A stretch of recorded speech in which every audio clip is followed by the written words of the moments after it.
Hey yo guys, welcome to the Blessed Dark News. I am here to bring you all the updates in the world of architecture from the month of July.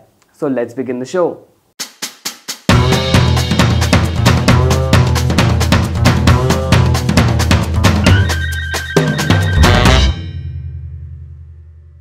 So first up, let's quickly read some headlines from the world of architecture.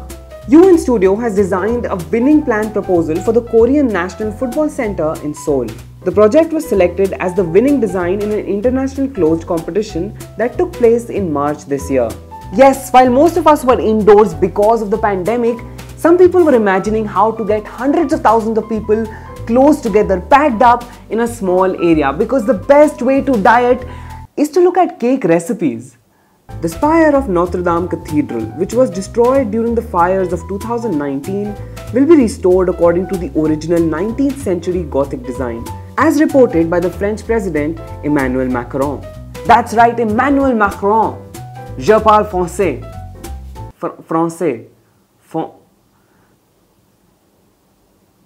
The KCAP, in collaboration with Orange Architects, have imagined a proposal to transform a former railway yard into a new residential district with communal facilities, retail and extensive greenery in St. Petersburg, Russia. Earlier this month, the Turkish president announced that Hagia Sophia, which has had a very rich history and was a museum, is now being converted back into a mosque. Now, this place has a rich history. It has been a church, it has been a mosque, and now it was a museum, a place where you could objectively look at everything all together. I think when you could objectively see both the Christian and the Islamic influences over the building and how these elements, overlaid on top of each other, it was kind of amazing. But then I also realized that Turkey is really far away, and I haven't done my laundry in the last 2 weeks. So I had to prioritize what I stress over in life. Moving ahead, Stephen Hall Architects designed and created their project Ovolin, a sculpture made locally from a single panel of cross-laminated timber or CLT. Lastly, ADDP Architects has unveiled its Avenue South Residences project in Singapore. This 56-story tower will be the world's tallest prefabricated, pre-furnished residential construction. Well, now that we've quickly gone over our headlines, let's dive into our top stories for the month.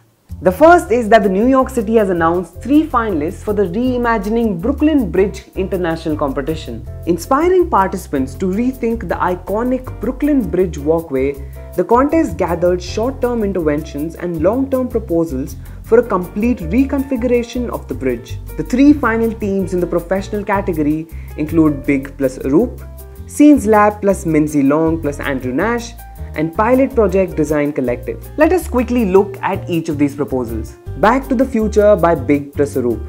Back to the Future seeks to return the bridge to its original state, both aesthetically and functionally. Next up is the Bridge X by Scenes Lab plus Minzy Long plus Andrew Nash. Bridge X proposes a Brooklyn bridge that evolves in a response to public feedback and adapts from a pandemic to a post-pandemic era. And lastly, the Brooklyn Bridge Forest by Pilot Architects Design Collective. Brooklyn Bridge Forest reimagines the bridge as an icon of climate change and social equity, improving mobility while respecting the landmark structure. I think all 3 of them are very doable and practical solutions that can be done and are very inspired. Which one of the 3 do you like the best?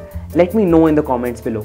Moving on, our next story is about Paris Olympics 2024. Mad Architects have unveiled their design for the Aquatic Center for the Paris 2024 Olympics.